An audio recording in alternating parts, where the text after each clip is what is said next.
అమ్మ నమ్మకారం తల్లిదండ్రుల మీద చుట్టాల మీద తాతల మీద అందరికీ కూడా నీకు మనస్సు ఉండిపోయింది. నీ తాతల తండ్రుల నుండి నువ్వు ఆలోచిస్తున్నావు. ఇక్కడికి వచ్చి నువ్వు డిసైడ్ చేయవలసింది ఆల్రెడీ డిసైడ్ అయిపోయింది. యుద్ధానికి రెడీ అయిపోయింది, సన్నద్ధం అయిపోయింది. యుద్ధంలోకి వచ్చిన తర్వాత కూడా నువ్వు వెనక్కి వెళ్ళిపోవడానికి ప్రయత్నం చేస్తున్నావంటే నువ్వు కాదు వేస్ట్ అని చెప్పి కృష్ణ భగవాన్ చెప్తే సంశయం మహాబలి ఎందుకు రావడానికి కారణం ఏంటంటే నీ మనస్సు చంచలమైంది. నీ మనస్సును అరికట్టుకోలేకపోతున్నావు కాబట్టి నీకు ఇది వచ్చింది. నా మనస్సును నేను అరికట్టలేదా? నాకు అందరూ తాతలు తండ్రులు అందరూ ఉన్నారు. వాళ్ళందరినీ కూడా నేను చూస్తే నాకు ఒళ్ళంతా కూడా కంపించిపోతున్నది, చేతులు వణిపోతున్నాయని చెప్పి అంచనుడు కృష్ణుడితో చెప్పారు. ఇవన్నీ కూడా భగవంతుడు ఆల్రెడీ శాస్త్రాలు తీసేసే ఉన్నాయి. నువ్వేంటి నువ్వు పట్టుకోవడం, నువ్వు చంపడం ఏంటి, నువ్వు చంపితే 20,000 మంది 2,00,000 మంది చంపడం ఏంటి, ఇదంతా కూడా నాటకం ఏమి కాదు. నువ్వు నీ చెప్పిన పని నువ్వు చెయ్యి. భగవంతుడు ఏడు చెప్తారు చెయ్యాలి, భగవంతుడు ఏడు చెప్తారు చెయ్యాలి. అది సర్వధర్మాన్ పరిత్యజ్య మామేకం శరణం కదా సంశయం మహాబాబు మన దుర్విగ్రహం. అది దానికి దీనికి మనస్సుని అరికట్టాలి అంటే అభ్యాసైనత కౌంతేయ నువ్వు అభ్యాసం చేయగలవు, వెంటనే రాదు. దానికి అభ్యాసం కావాలి. అదేంటి? నగర సంకీర్తన, నామ సంకీర్తన. మనకు కావాల్సింది సేవా కార్యక్రమాలు. సేవా కార్యక్రమాలు ఎలాంటివి చేయాలి అంటే చిన్న టిప్స్ చెప్పారు స్వామి. మంచి నీళ్ళు ఇస్తే అది భగవంతుడికి అభిషేకం. అన్నం లేని వాడికి అన్నం పెడితే అది నైవేద్యం భగవంతుడు. నువ్వు వేరేగా పెట్టాల్సిన అవసరం లేదు. పేదవాడికి ఆకలితో ఉన్నవాడికి నువ్వు ఇచ్చినట్టయితే అవుతుంది. అలాగే బట్టలు లేని వాడికి బట్టలు ఇస్తే అది పీతాంబరం భగవంతుడికి. తర్వాత ఎవరైనా కష్టాల్లో ఉన్న వాళ్ళకి వాళ్ళ దగ్గరికి వెళ్ళి ఓదార్పు కలిగిస్తే అది మధురమైన వాక్కులతో మాట్లాడాలి తప్ప మాకు జరిగిందండి, మీకు జరిగింది, మాకు ఇలాగైంది, మాకు అలాగైంది అని చెప్పి అలా చెప్తానికి ఇంకా ఎక్కువైపోతుంది. దానివల్ల వీటిని కొట్టి మాట్లాడితే అది అంతరాలతో సమానమైంది. నమ్మకం చదివినట్టే మాట. అలాంటి మాటలతో స్వామి మనల్ని లవ్వాల్ సర్వాలని హెల్పెవర్ హట్టనెవర్ అని చెప్పి ఇలాంటి మాటలు చిన్న మాటలతో మనందరినీ కూడా భుజగించి చెప్పి తల్లి చెప్తుంది కొడుకు ఎలా చెప్తారో పిల్లలకి అలాగా మనల్ని అందరినీ కూడా చెప్పి ఆయన పోషించుకొని వస్తున్నాడు మనల్ని. ఎందుకంటే ఈ సంశయాలు అందరికీ ఉన్నాయి. భగవద్గీతలో అన్ని కూడా సంశయాలు కూడా మనందరికీ ఉన్నాయి. ఒక్కసారి చదివితే బాగా అర్థం అవుతుంది. వెంకటేశ్వరి అర్థమైంది ఉంటుంది. చాన్నాలో కలిగిస్తుంది కాబట్టి నేను అందులో కాబట్టి నీ దగ్గర చెప్పాలని చెప్పానమాట. అది జ్ఞాపకం ఇచ్చాను. మనస్సుని అరికొట్టడం కావాలి. ఎలాగా అంటే అభ్యాసం చేయాలి. ఎవరేమన్నా కొంచెం ఎవరైనా తిట్టారనుకోండి మిమ్మల్ని వెళ్ళిపోతే తిట్టాడో తెలియదు అని నువ్వు 4 సార్లు కాదు 4 వారాలు కూడా నువ్వు అలా అనుకున్నా కూడా అది నీకు కోరు. కారణం ఏంటి?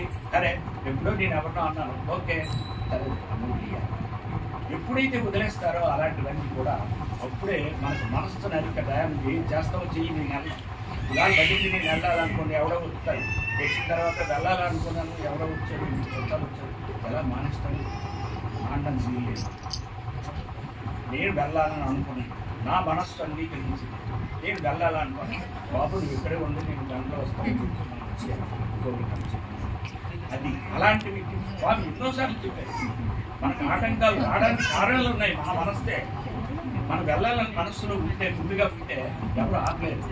కానీ వెళ్ళకూడదు అని అనుకుంటే మన షాకులు బోర్డు వచ్చేస్తాయి. చిత్రండి అక్కడికి వెళ్ళాలండి, కలిసేయండి, అది మాట్లాడేటండి, ఇలా మాటలు వస్తాయి. అవన్నీ కాదు. వెళ్ళాలి అనుకుంటే వెళ్ళాలంటే మనస్సుని అరికట్టడం. మనస్సుని అరికట్టడం చాలా కష్టమైంది. దాన్ని మనం చూసుకోవాలి. ప్రాబ్లం వెళ్ళేటట్టు మనం చూసుకుంటే భగవద్గీత ఆధారం మనకి. భగవద్గీతని ఫాలో లేదు కాబట్టి స్వామి చాలా వాక్యాలతో మనకి సత్యసాయి వేదాంతాన్ని మనకి అందరికీ అలవర్చిపెట్టి ప్రతి ఒక్కరికి అలవాటు అవుతుంది. కారణం ఏంటంటే ఆయన అంత బాగా భగవద్గీతని ఆధారం చేసుకొని ఆయన చెప్పిన మాట 70 సంవత్సరాలు చెప్పినవన్నీ కూడా భగవద్గీతయే. ఇప్పుడు కాదు. మహాభారతాలు, రామాయణాలు ఇవన్నీ కూడా చేశారు. కానీ మెయిన్ భగవద్గీత. దాని ఆధారంగా స్వామి చెప్పిన వాక్యాలు మనందరం కూడా విని మనందరం కూడా సంతోషంగా ఉండాలని, ఇంకో దేని మీద కూడా ఆలోచన లేకుండా ఉండాలి అని మీకు అందరికీ విన్నవిస్తూ జై సాయిరామ్. చాలా ఇబ్బంది పడే ఎన్నో రోజులు జరుగుతున్నారంటే మనకి టైమింగ్ సెట్ అవ్వలేదు. కూడా మనకి ప్రజెంట్ మన యూస్లో వాళ్ళకి టైమింగ్ లేదు. అప్పుడు పిల్లలు వెళ్ళిపోతున్నారండి. పిల్లలని చెప్పేసి ఈరోజు మనం తీసుకుని చెప్పారు. అలా కాదండి మన ఏదైతే వాళ్ళు ఇష్టమైన రోజు మనం చేస్తున్నాం. కొత్త భజన తొలగించుకున్నామండి. మాది ఎవరైనా తీసుకుని ఆ భజనలు ఎవరికైనా తీసేసైనా సరే కొత్త భజన వాళ్ళు అడిగిన దానికి మేము ఇస్తున్నాము.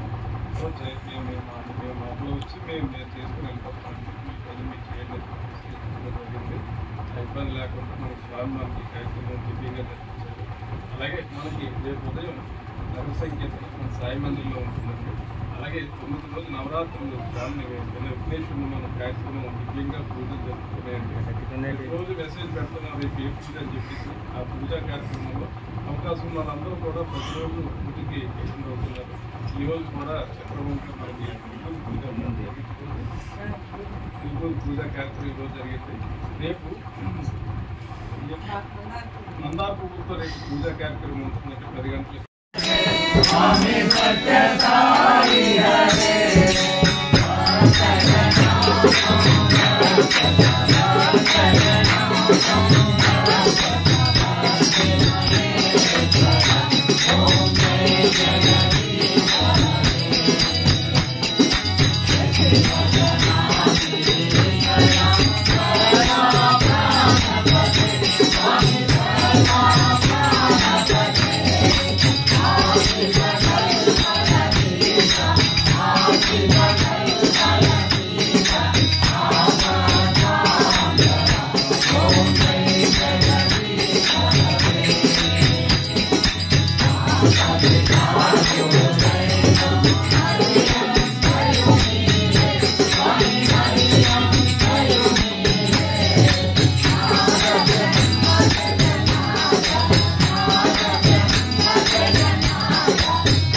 జయ